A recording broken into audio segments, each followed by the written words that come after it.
모두 반갑습니다. 제 나이는 22살이고 젊은 여자입니다. 어린 게 무슨 사연이 있어 글을 쓰나 헛웃음이 나오실 수도 있겠네요. 그런데 젊은 저에게도 아픈 사연이 하나 있답니다. 꼭 들어주시길 소망하며 이야기를 끄적여 보겠습니다. 저는 아버지가 누군지 모른 채 엄마와 둘이 살았습니다. 사춘기 때는 엄마한테 하루가 멀다고 절 버린 아버지가 누구냐고 따지듯 물었어요. 엄마, 이젠 그만 좀 이야기해주지. 도대체 아빠라는 사람이 누군지 좀 알려줘. 나중에 알려줄게. 지금 민숙이 너한테 알려주면 당장 그 집에 쳐들어갈 기세니까 성인이 되면 알려주도록 할게. 아니, 딸을 버린 남자를 혼내주는 게 뭐가 어때서? 엄마는 버림받았으면서 아직도 그 인간을 옹호하려는 거야? 아직도 사랑하는 거야? 그런 거 아니야. 나중에 네가 성인이 되면 꼭 누군지 알려줄게. 그리고 왜 내가 말하지 못했는지도 모두 다 털어놓을 테니까 지금은 너 학업에만 신경 쓰자. 엄마가 부탁 좀 하자. 아, 몰라. 난 공부도 못하고 되고 싶은 것도 없어. 아니야, 민수가. 넌 특별한 사람이라서 꿈이 생긴다면 뭐든 잘 해낼 거야. 그러니까 공부도 많이 해보고 책도 많이 읽어봐. 세상 보는 눈을 키우란 말이야. 엄마는 늘 이렇게 아빠에 대한 이야기를 꺼내면 한 걸음 물러나서 빙빙 돌리다가 나중에 알려주겠다는 말만 되풀이했습니다. 사춘기가 지나고 중학교를 졸업해 인문계 고등학교에 들어갔어요. 엄마의 설득으로 공부를 좀 해봤더니 꿈이 생겼거든요.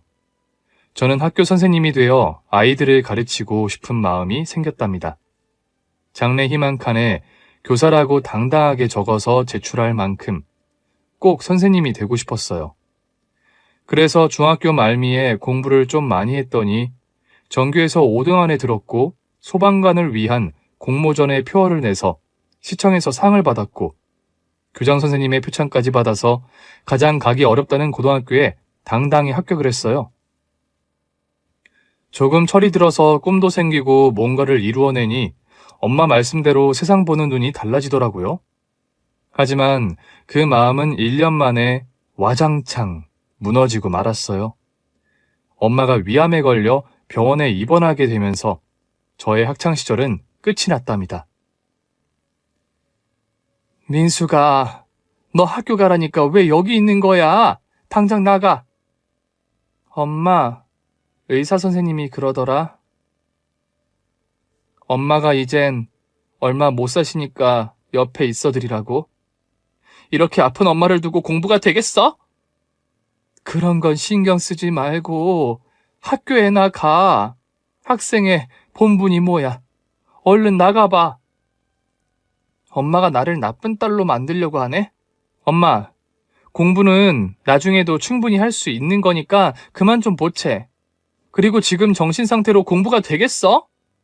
난 엄마 옆에서 떠나지 않을 거니까 잔소리 좀 그만해.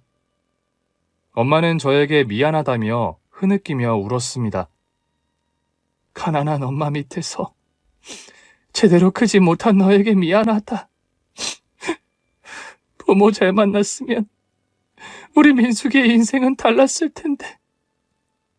그런 말이 어디 있어? 엄마 아니었으면 내가 세상의 빛을 보기나 했을까? 날 태어나게 해준 것만으로 감사하니까 그런 자책은 그만 좀 해. 저는 엄마한테 아버지라는 사람이 누군지 물어볼까 하다가 이내 입을 다물었어요. 지금 와서 아버지를 찾는다고 뭐가 달라질 게 있나 싶더라고요.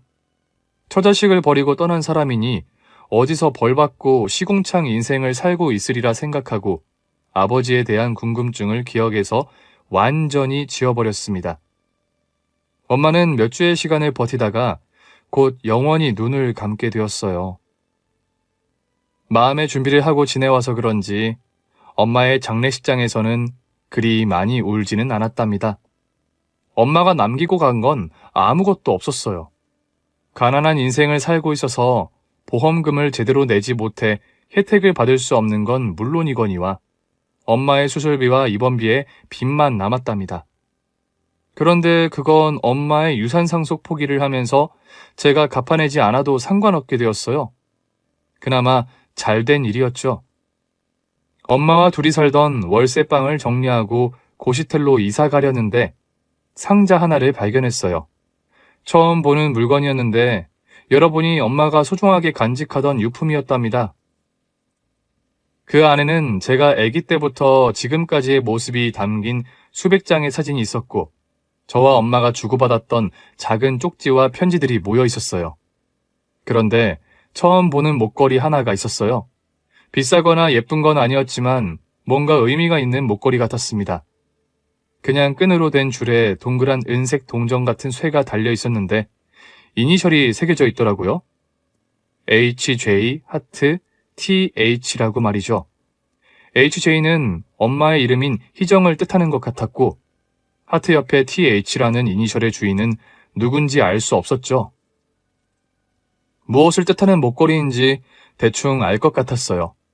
저를 버린 아버지나 소중했던 사람의 이름의 약자였겠죠. 버려버릴까 하다가 엄마가 남긴 유품이니 그걸 제 목에 걸기로 했어요.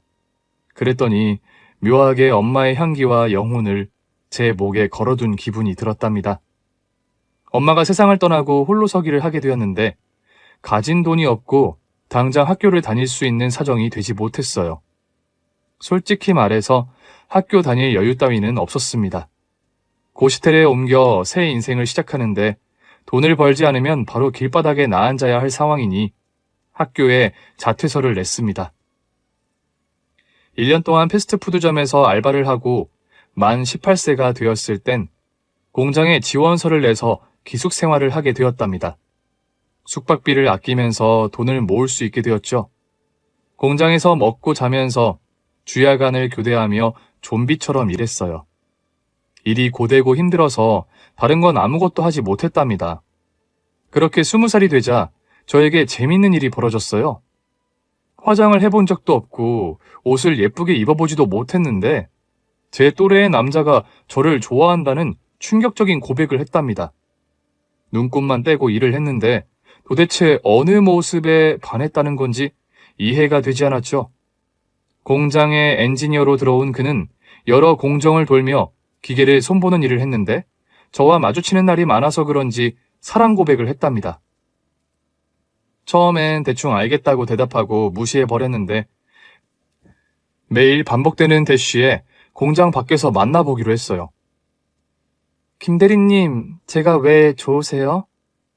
좋아하는데 이유가 필요한가?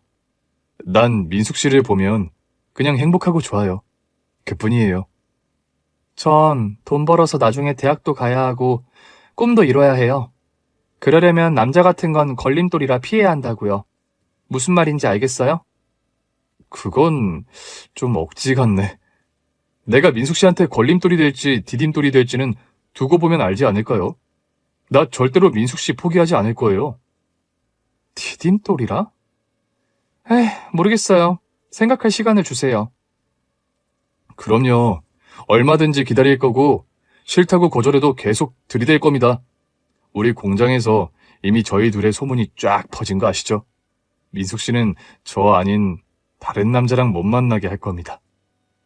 그의 당당한 모습이 마음에 들어 긍정적으로 생각하게 되었고 저희 두 사람은 곧 연애하기 시작했어요. 그런데 처음 사랑에 깊이 빠져버리니 아무것도 보이지 않더라고요. 그이는 저에게 빨리 결혼해서 가정을 이루자고 청혼을 했습니다. 제 뒷바라지 다 해줄 테니 자기만 믿고 따라오라고 말이죠.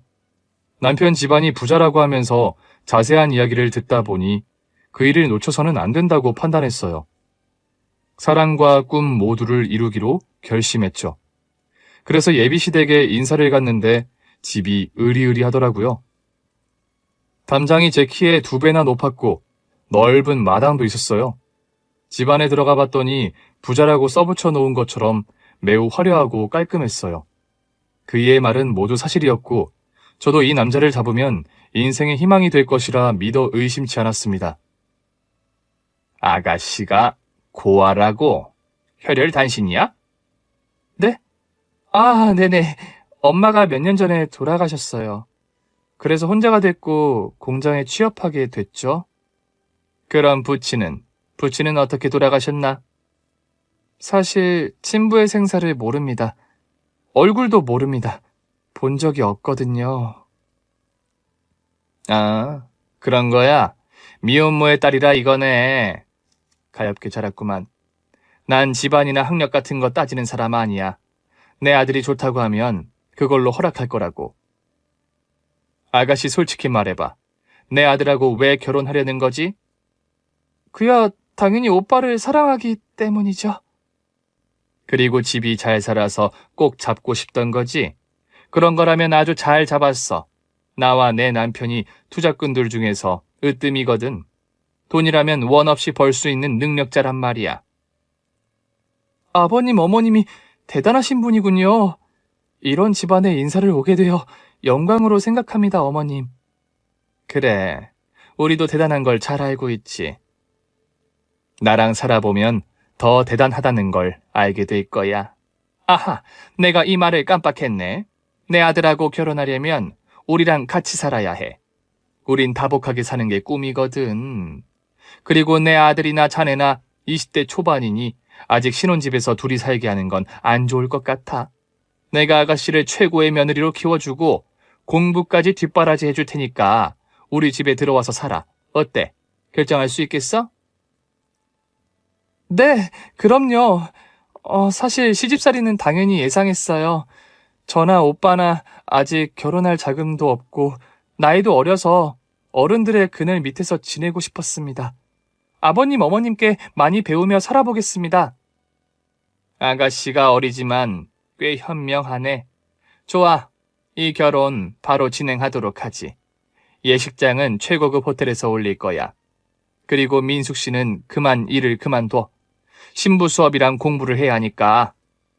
그럼 저 대학도 갈 수 있는 건가요? 당연하지. 나도 똑똑한 며느리가 좋아. 그러니까 내 그늘에서 제대로 커봐. 네, 감사합니다, 어머님. 저같이 별 볼 일 없는 사람을 며느리로 받아주셔서 진심으로 감사해요. 시부모님은 아무런 조건 없이 저를 받아주시기로 했고 바로 결혼 준비에 들어갔습니다.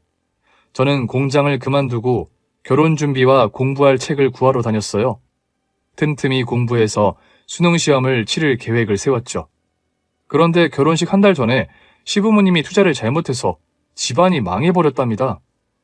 조금 주저앉은 정도가 아니라 전 재산을 잃고 아무것도 남지 않게 되었어요.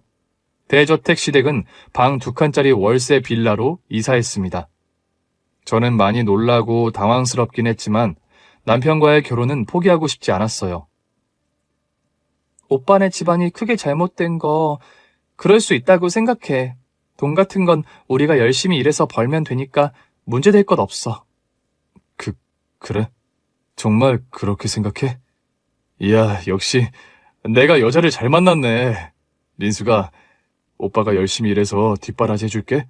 나중에 대학도 보내주고 좋은 집도 사줄게. 응, 뭐든지 천천히 생각하자. 어쨌든 나도 다시 공장에 들어가기로 했어. 공부는 나중으로 미뤄도 상관없어. 오빠가 내 인생에서 가장 중요하고 소중한 사람이니까. 면목 없다. 그런데 말이야, 결혼식은 생략하고 그냥 우리 부모님 댁에 들어가서 지내는 건 어때? 알다시피 우리 부모님이 망해서 해줄 수 있는 게 없다. 결혼식 못하는 건 상관없는데 같이 살아야 해? 그냥 우리끼리 작은 원룸 들어가서 지내도 되잖아. 그렇긴 한데 지금 우리 엄마가 굉장히 불안정해. 아버지는 무뚝뚝해서 표현도 잘 못하시고 하니까 우리가 곁에서 부모님한테 효도 좀 했으면 하는데. 그이의 말을 이해하지 못하는 건 아니었지만 같이 사는 건 조금 부담스러웠어요. 방이 2칸 있다고 하지만 작은 방은 기숙사 방만큼이나 좁은 데다 4명이 같이 살기에는 많이 부담스러웠답니다. 그래서 그이를 설득해서 원룸을 구해서 같이 지내기 시작했고 혼인신고서를 작성하려고 했어요. 오빠, 이제 다 됐다. 이것만 작성하면 우린 부부가 되는 거야. 혼인신고, 이거 나중에 하면 안 될까? 우리가 자리 좀 잡고 애기도 낳고 안정적일 때 하면 좋을 것 같은데. 애기? 오빠, 내가 대학 가고 싶어 하는 거 알잖아. 그럼 애기는 아주 나중에 낳을 텐데. 아, 대학에 가고 싶다고 했지. 그럼 우리가 원룸에서 벗어나면 그때 혼인신고하자, 응? 그래, 뭐, 이미 부부가 되었으니 호적은 나중에 정리하자. 그렇게 남편과 동거를 시작하게 되었고, 공장 생활은 다시 시작되었습니다. 그런데 시어머니가 시시때때로 저희 신혼집에 찾아오셨어요. 이것이 큰 문제가 될 줄은 꿈에도 몰랐답니다. 20대 초반에 아무것도 모르는 애송이였으니 시자지를 상상도 못하고 있었네요. 아우, 짜증나. 네 시아버지랑 대화를 더 했다간 내가 미쳐버릴 것 같아 왔다. 나 여기서 좀 지내자. 어머니, 여기 원룸인데요. 뭐야? 그래서 싫다는 거니? 아니, 그게 아니라 방이 하나 더 있으면 상관없는데 여긴 저희 둘이 지내도 비좁잖아요. 아쭈, 이거 봐라. 우리 집이 잘 살 때는 최고의 며느리가 되겠다는 듯이 아부를 떨더니 우리가 망했다고 바로 개무시하네. 무시라뇨? 절대 아니에요, 어머님. 그리고 집안이 망해도 제가 오빠랑 결혼한 걸 보면 모르시겠어요? 제가 오빠를 진심으로 사랑해서 결혼한 걸 말이에요.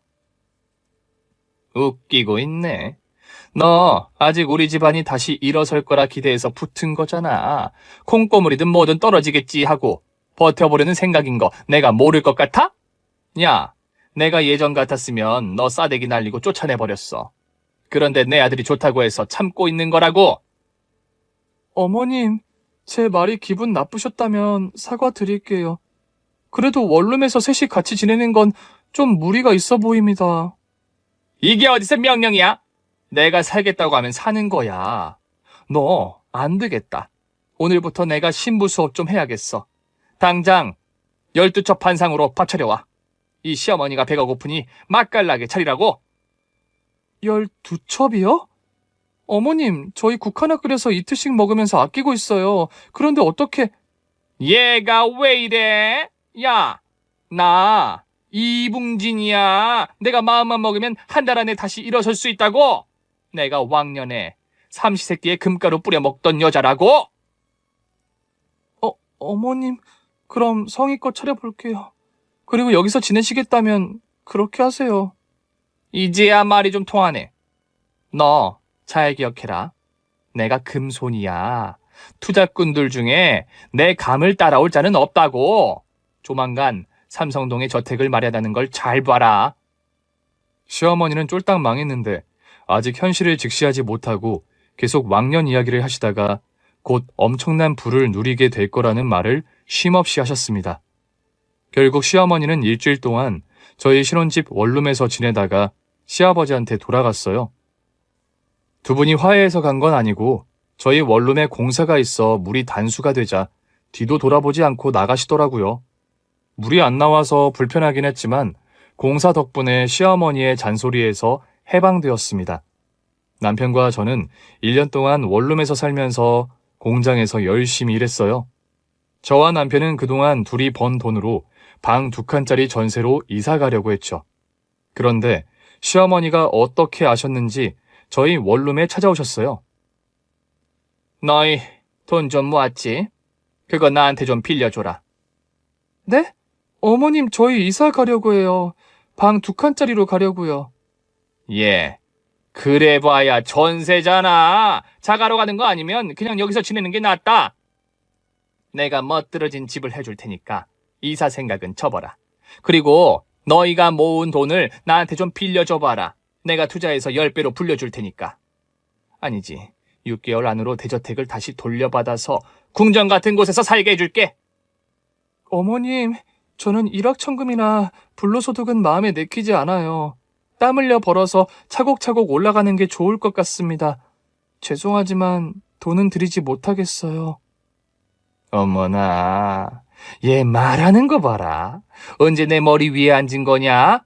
야, 너 내가 만만하니? 망했다고 시애미가 존나 볼품없이 배냐? 아니에요, 어머님. 그럴 리가요. 저는 다만 저희가 모은 돈을 저희를 위해 쓰겠다는 것뿐이에요. 투자는 시부모님의 돈으로 하시면 좋을 것 같아요. 돈이 없으니까 이러지. 애미애비 없이 커서 그런지 눈치가 더럽게 없네. 당장 돈 내놔. 내가 투자하면 무조건 대박 나니까 내놓으란 말이야. 시어머니는 말도 안 되는 고집을 부리며 저희 부부의 돈을 빼앗으려고 했어요. 저는 남편의 눈을 보고 시어머니를 말려보라고 신호를 줬어요. 엄마, 민숙이 말이 맞아요. 지금 우리 형편에 무슨 투자를 한다고 그래요. 그만 고집 부리시고 소소하게 로또나 연금 복권이나 해보세요. 어머머, 이놈의 자식이 지 마누라 편을 드네. 야, 너도 애미를 못 믿는 거야? 이 마법의 손 이붕진을 잊은 거냐고? 네가 편하게 먹고 살았던 게 다 이 엄마의 감 때문이라고. 네네. 잘 알죠. 그런데 지금은 상황이 바뀌었어요.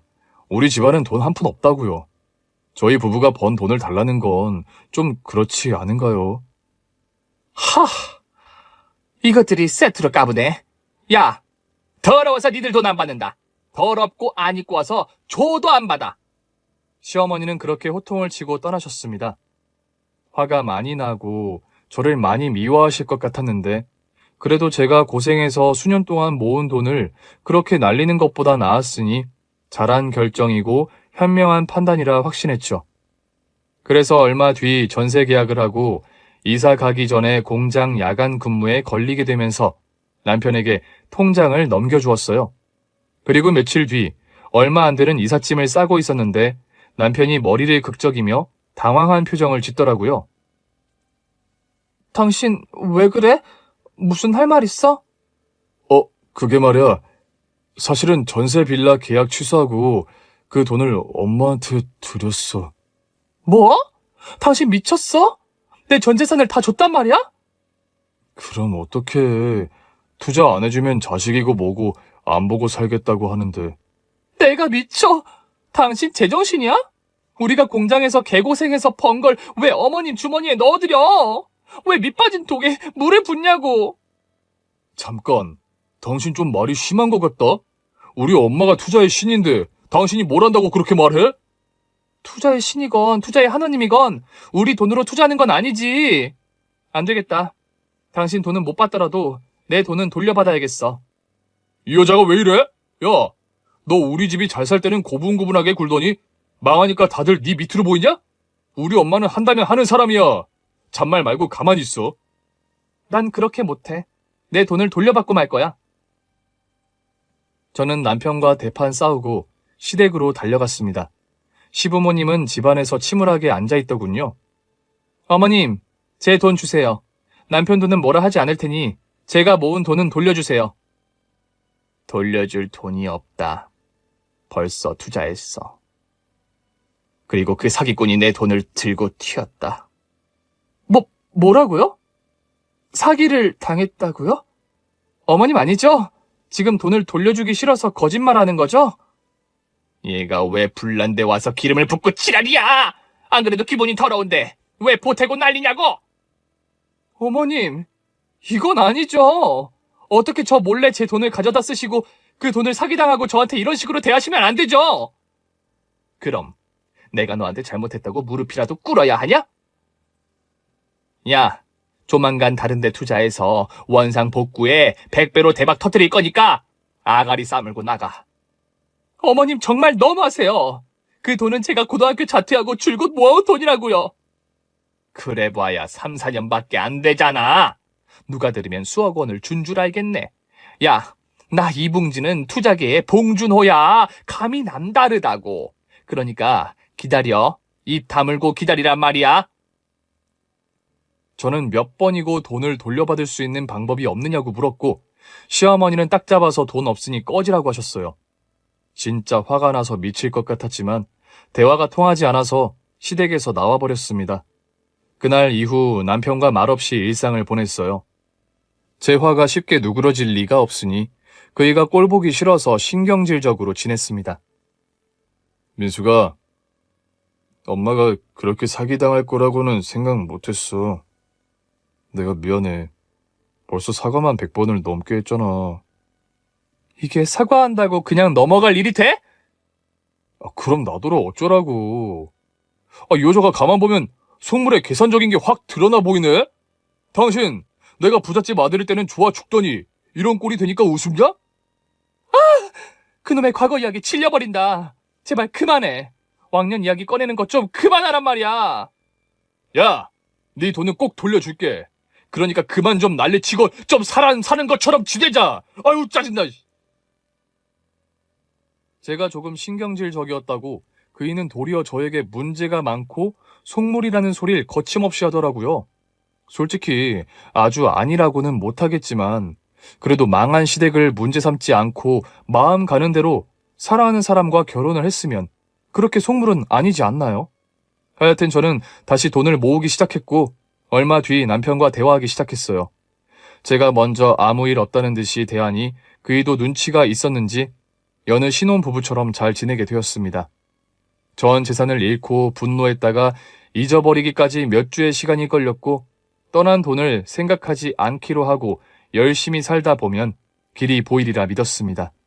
그런데 어느 날 기가 일이 찾아왔어요. 야간 근무를 끝내고 아침에 공장에서 나왔는데 웬 아저씨가 저한테 말을 걸었는데 매우 충격적인 말을 하더군요. 저기, 자네가 이민숙인가? 누구시죠? 왜 반말하고 그러세요? 아저씨 저 아세요? 내가 제대로 찾아왔구만. 설마 하고 왔는데 얼굴 보니 나와 닮은 게 보여. 그리고 그 목걸이 말이야. 자네 모친이 남기고 간 건가? HJ는 자네 모친 희정이고 하트 옆에는 TH라고 새겨져 있지. 내가 바로 그 이니셜의 주인일세. 이태호. 그게 내 이름이지. 자네의 친부네. 뭐라고요? 내 친부라고요? 진짜 별 그지 같은 일이 다 생기네. 내 목걸이를 아는 걸 보니 진짜가 맞긴 한가 봐요? 아저씨, 우리 엄마 돌아가셨어요. 그래, 얼마 전에 알게 됐네. 그리고 민숙이 너라는 존재를 이번에 알게 됐어. 난 자네 모친이 아이를 낳았는지 몰랐어. 나랑 헤어지면서 임신했다는 말은 하지 않았거든. 아무것도 몰랐다고 하면 제가 예, 당신이 내 아빠군요. 반가워요, 아빠. 라고 할 줄 알았어요. 이봐, 아저씨. 당신은 나한테 증오의 대상이에요. 괜히 헛걸음한 것 같으니 그만 돌아가세요. 민수가, 잠깐 이야기 좀 하면 안 될까? 내 말을 좀 들어주면 안 되겠니? 네, 안 돼요. 앞으로 저 찾아오지 마세요. 우리 둘 다 서로의 존재를 모르고 있었으니 계속 그렇게 각자 살아가자고요. 민수가! 저의 생부라는 사람이 찾아와 말을 걸었지만 하나도 반갑지 않았어요. 저와 엄마를 버린 존재라고 생각하고 살아왔으니 받아주고 싶은 마음이 하나도 없었죠. 그런데도 생부는 이틀에 한 번씩 저를 찾아와서 사과하고 대화 좀 해보자고 하더군요. 민수가, 내 말 좀 들어보렴. 네 엄마가 일방적으로 이별을 통보하고 떠났다고.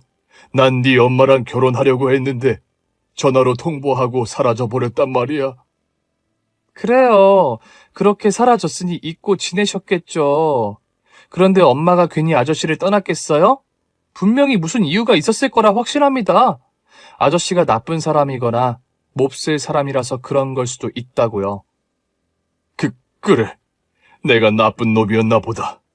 하지만 지금 너와 나만 생각하자. 넌 내 딸이고 난 너의 아빠야. 이제라도 우리가 부녀 사이를 인정하면 안 될까? 그럼 뭐가 달라지는데요? 난 아빠 같은 거 필요 없어요. 남편도 있고 시부모님도 계신다고요. 그러니까 아빠 노릇하려고 온 거면 그냥 사라지세요. 계속 서로 모르는 사람으로 생각하고 살자고요.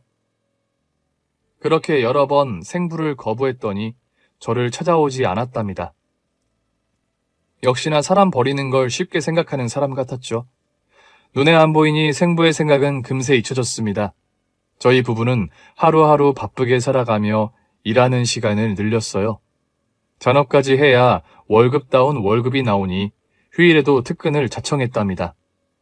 그리고 몇 달 뒤 시부모님이 저희 부부를 밖으로 불렀어요.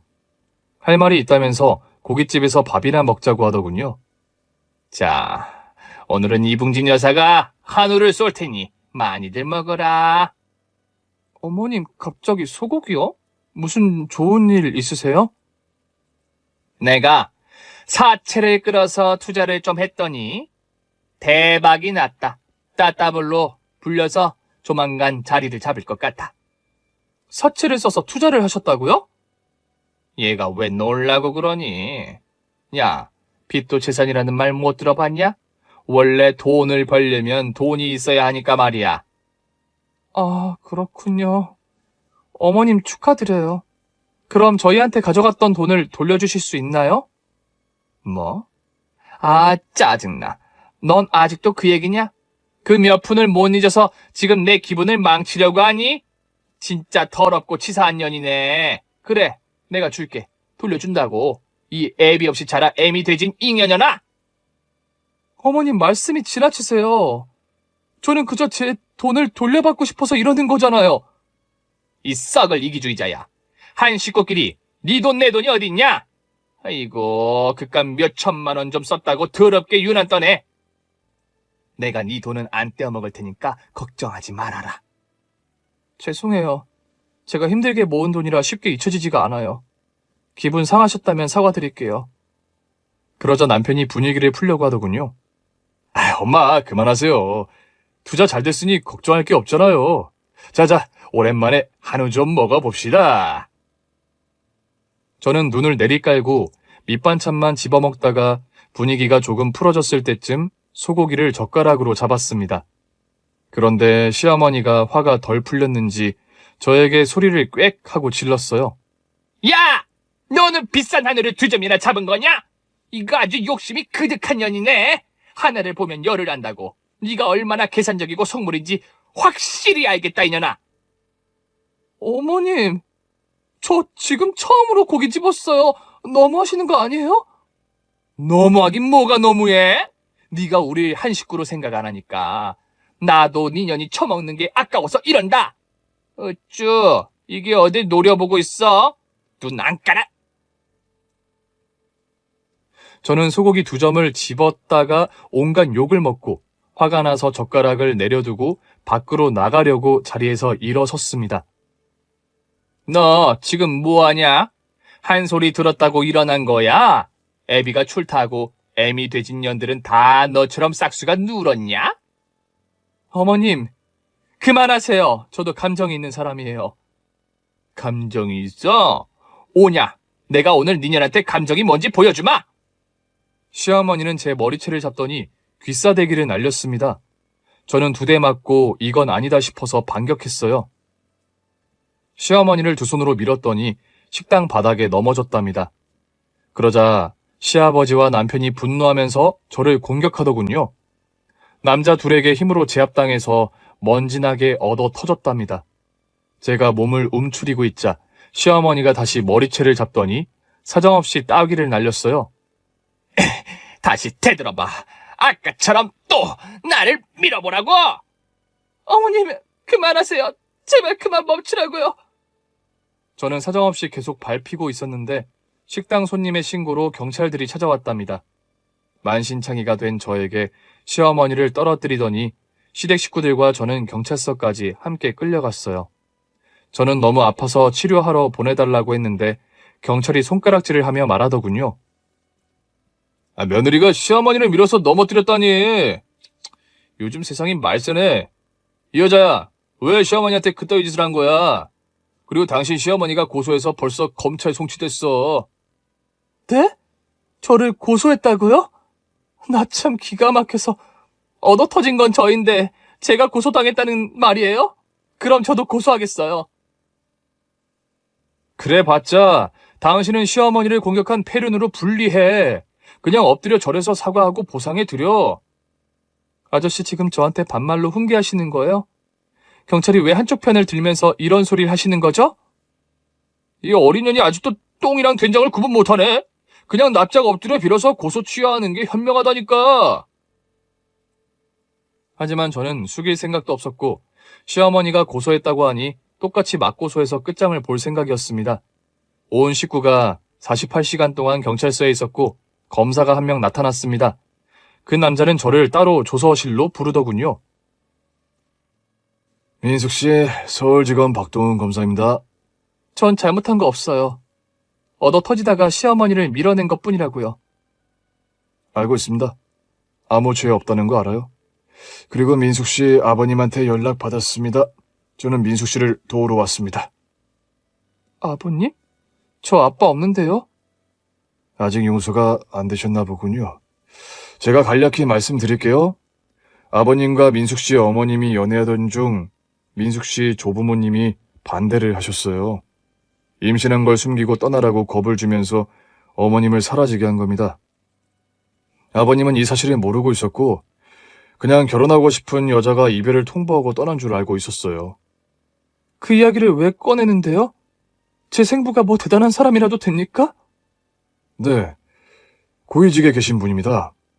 민숙 씨를 이 지옥 같은 삶을 벗어나게 해줄 수 있는 분이라고요. 제 말 새겨 들으시고 아버님을 만나세요. 저런 인간 말종들과 엮이지 말고 새 인생을 찾으셔야죠. 검사님 말 중에 하나만 공감이 되네요. 제 시댁 식구들이 인간 말종이라는 거요. 그렇다고 해서 생부라는 사람과 잘 지낼 생각은 없습니다. 아버님은 민숙 씨 어머님이 사라지고 어떤 여자도 만나지 않았어요. 독신으로 지금까지 살아왔다고요. 아버님이 진심으로 사랑한 분은 민숙 씨 어머님밖에 없다는 말이에요. 그리고 민숙 씨의 존재를 일찍 알았더라면 오늘 같은 일은 벌어지지 않았을 겁니다. 검사는 계속해서 제 생부에 대해 이야기했고 제 마음이 열리기를 바랐습니다. 그런데 순간 시댁과 인연을 끊고 벌을 주려면 생부의 손을 잡아야 한다는 걸 깨달았어요. 그래서 저는 이렇게 대답했습니다. 내 아버지라는 사람이 그렇게 대단한 분이라고요? 그럼 저 인간 말종들을 박살내줄 수 있어요? 그야 물론이죠. 이봉진 씨가 투자에 성공했다는 건 거짓말이에요. 부동산 투기로 재미를 본 모양이더라고요. 여하튼 아버님이 오시면 알아서 다 처리해 주실 겁니다. 검사는 자리에서 나갔고 저는 조서실에서 생부를 기다렸어요. 이윽고 깔끔한 정장을 입고 나타난 생부는 양 옆으로 부하 직원을 달고 들어왔습니다. 민수가 저런 것들이랑 사느라 고생 많았다. 날 미워해도 좋고 증오해도 좋은데 저런 것들이랑은 살지 말아라. 날 이용하면서 살아도 좋으니 이 애비를 받아주렴. 좋아요. 그럼 저를 여기서 꺼내주고 시댁 인간들을 응징해주세요. 높은 분이라고 하니 제대로 혼내주세요. 그래. 이미 다 처리했다. 혼인신고서를 안 해서 다행이다. 친족 상도례가 적용되지 않아 사기랑 공갈이 모두 인정된다는구나. 여하튼 네 시댁 인간들은 유치장에 갇혀있어. 네 시모는 부동산 투기 사기로 집어넣을 거고 네 시부랑 남편은 널 다치게 한 혐의와 돈을 갈취해간 혐의로 집어넣었다. 내가 다 처리했으니까 너는 여기서 나랑 나가기만 하면 돼. 이야, 진짜 높은 사람인가 봐요? 일을 이렇게 빨리 처리하시다니? 좋아요, 나가요. 나가서 시댁 인간들이 어떻게 하는지 좀 봐야겠어요. 저는 아빠와 부하 직원들 옆에 나란히 서서 조서실에서 나와 유치장에 갇힌 식구들 앞에 섰습니다. 이에 식구들은 벌떡 일어나더니 쇠창살 앞에 뛰어와서 90도로 아빠한테 고개를 숙이더군요. 사돈, 이야기 들었습니다. 아주 대단한 분이시라면서요. 네. 그래서 세 사람이 거기 안에 들어가게 된 거죠. 아이고, 사돈, 우리 같은 식구인데 이렇게까지 하는 건 너무 가혹합니다. 사돈, 저희가 잘못했습니다. 며느라, 내가 미안하다. 며느리라뇨. 저와 어머님 아들은 혼인신고도 안 한 생판 남이에요. 남의 돈 갈취한 것도 모자라 저를 다치게 했으니 벌을 받으셔야죠. 그리고 부동산 투기하셨다면서요? 그러면서 무슨 투자가 성공했다는 건지. 전 세 사람을 용서하지 않을 거예요. 나한테 애비 출타하고 애미 돼진 년이라고 욕했죠? 그런 년이 얼마나 무서운지 제대로 보여드릴게요. 제가 씩 웃으며 말했더니 분위기 파악을 한 세 사람이 쇠창살 뒤에서 무릎을 꿇더군요. 아가, 미안하다. 네가 이렇게 대단한 분의 딸이라는 걸 몰라봤구나. 우리가 이렇게 사과할 테니 우리 좀 살려다오. 세아가, 나 그동안 무심하게 가만히 있었던 거 미안하다. 그런데 나는 큰 잘못은 안 했잖니. 식당에서 널 혼내준 건 감정이 앞서서 그런 거야. 내 마누라는 용서 안 해도 상관없는데 나와 아들은 좀 봐주거라. 당신 뭐 하는 거야? 나만 혼자 독박쓰라고? 그냥 다 같이 살려달라고 빌면 될 것을 이렇게 나오기야? 세아가, 이건 다 집안 가장이 못나서 그런 거다. 우리 같은 여자끼리 잘해보자. 나만 살려다오. 이 앞에 내가 지금 뭔 개소리를 하는 거야? 우리 세기가 큰 상처를 준 건 당신이잖아. 누가 봐도 당신이 벌을 받아야 하는 게 인지상정인 것을. 세아가, 우리라도 좀 봐주면 안 되겠냐? 네 서방을 용서 못하겠으면 나라도 빼내줘라. 여기 바닥에 차서 잠자다가 입이 돌아가는 줄 알았다. 내가 살면 얼마나 더 살겠니? 내가 이렇게 빌 테니 용서해다오. 여보, 민수가, 내가 다 잘못했어. 우리가 조금 삐걱대긴 했지만 나름 행복하게 지냈잖아. 나랑 너는 운명의 짝인 거 알지? 우리 부모님을 용서하지 않아도 괜찮으니까 나라도 좀 나가게 해줘. 그리고 장인어른 밑에서 같이 살아보자, 응? 세 사람은 서로 살려달라며 비굴하게 빌더군요. 사람은 가장 큰 위기 앞에서 본성이 드러난다더니 세 사람의 본 모습을 다시 확인하니 제 마음이 확실해졌습니다. 정말 다들 똑 닮아있네요. 살아보겠다고 자기 가족들을 버리겠다니 참 다정한 가족이네요. 이봐요들, 제가 보기엔 세 사람 모두 똑같아요. 내가 똥을 밟은 거고요.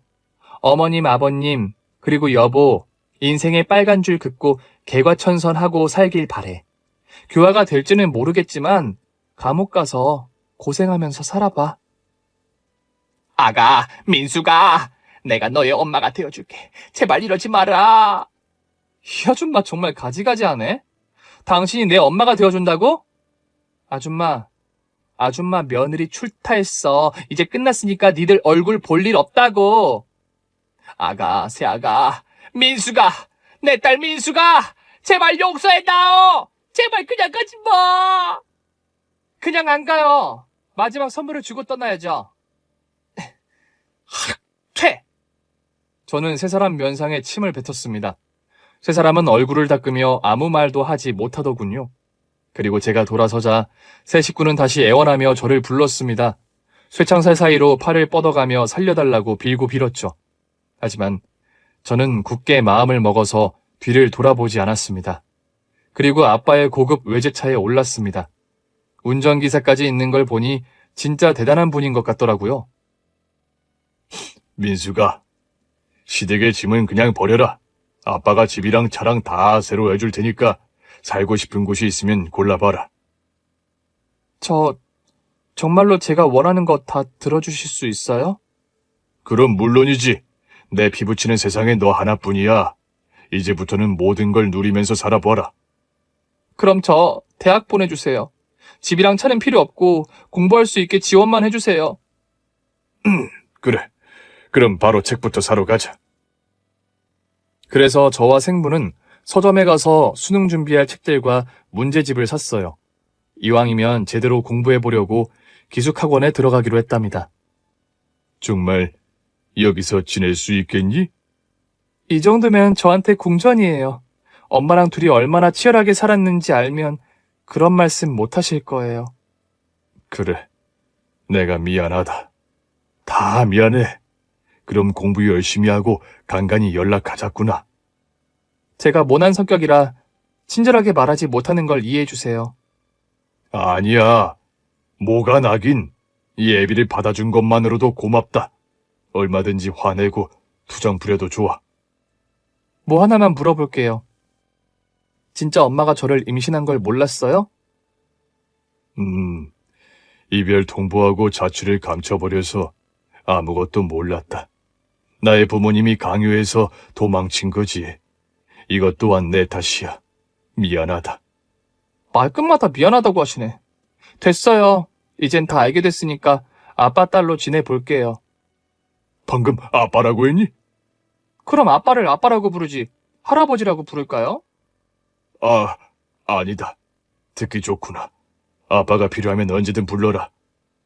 네, 보고 싶을 때도 전화할게요. 그럼 바로 달려오세요.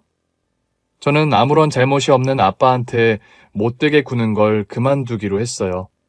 기숙학원에서 일주일에 한 번씩 전화로 안부를 전했답니다. 그렇게 1년 동안 공부를 열심히 해서 교대에 합격했습니다. 이제 대학을 다닌 지 1년이 되었네요. 대학 공부와 임용고시를 함께 공부하며 지내고 있고 아빠 집에서 살고 있답니다. 민수가 간식 줄까? 라면 좀 끓여줘. 도우미 아줌마 시키지 말고 아빠표 라면으로 끓여줘. 그래. 나도 허기가 졌는데. 같이 먹자. 아빠, 나 안 귀찮아? 갑자기 딸이 생겨서 집에 들어와 이것저것 요구하는 게 귀찮지 않아? 귀찮다니. 세상에 자식을 귀찮게 여기는 부모가 어디 있니? 그리고 우린 늦게 만난 부녀 사이니까 실컷 귀찮게 해라. 아니, 아예 평생 내 옆에 살면서 괴롭게 좀 해줘라. 그게 아빠 소원이다. 그래, 그러려고. 난 결혼을 한번 해봤으니까 2번은 안 하려고. 아빠 집에서 붙어 살면서 괴롭혀줄게. 얼마든지 그렇게 해라. 아, 그런데 민수가 너희 시댁 인간들 중에 전 남편이랑 시애비 되는 놈은 출소했다더라. 벌써? 겨우 1년 살고 나온 거야? 내가 힘을 쓰려고 했는데 그것들이 가진 것도 없고 정신과 몸이 멀쩡하지 않아서 사회 나와서 고생 좀 해보라고 내버려 뒀다. 네가 원한다면 다시 감옥에 넣어줄 수 있긴 한데. 아니야. 그냥 풀어줘. 먹여주고 재워주는 감옥보다 신용불량자의 패배자로 사는 게 더 힘들 거라고. 역시 우리 딸은 현명하다니까. 그리고 네 시어머니는 그 아줌마는 더 오래 갇혀 있어야지. 감옥이 체질에 맞는지 모르겠네. 한번 찾아가 볼까나? 찾아가도 만나지 못할 거다. 네 시엠이라는 여자 이 세상 사람이 아니라고 하더라. 얼마 전에 감옥에서 사기치다가 죄수들한테 모포마리로 얻어 터지다가 무지개 다리를 건너 지옥에 갔다고 하는구나. 뭐? 이 세상 사람이 아니라고? 아빠 왜 그 말을 이제야 해? 네가 대학 공부하느라 여념이 없어서 이제야 말하는 거야. 난 정말 이기적이고 냉정적인 사람인가 봐. 시어머니가 그렇게 됐다는데 하나도 슬프지가 않아. 조금도 안쓰럽거나 불쌍하게 느껴지지 않아. 그야 네가 당한 게 있으니까 그렇지. 그의 편내 지금쯤 지옥 불구덩이에서 구르고 있을 거다. 아무튼 널 힘들게 한 인간들은 죄다 지옥을 겪고 있으니 넌 아무 생각 말고 공부나 열심히 해. 그럴게. 선생님이 되어서 꼭 아이들을 가르칠 거야. 내가 되고 싶은 꿈을 꼭 이루고 말 거라고.